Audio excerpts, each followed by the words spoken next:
Hi, welcome to Richard Kubili YouTube channel, and for today's tutorial, I will be teaching you on how to turn on and off sounds in voiceover on iPhone X. But first, can you subscribe to this channel and don't forget to hit the subscribe button and the bell to notify you for the new updates. And let's start.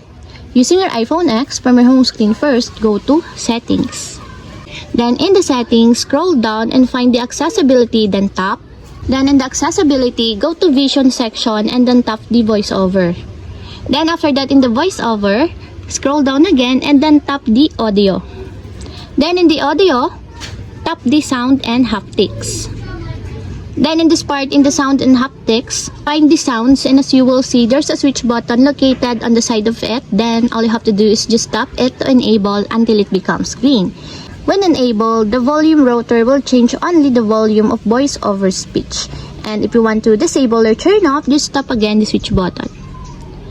And that's it. We have successfully turned on and off sounds in voiceover on iPhone X. If you have a question, can you comment down below, and don't forget to hit the subscribe button and the bell to notify you for the new updates.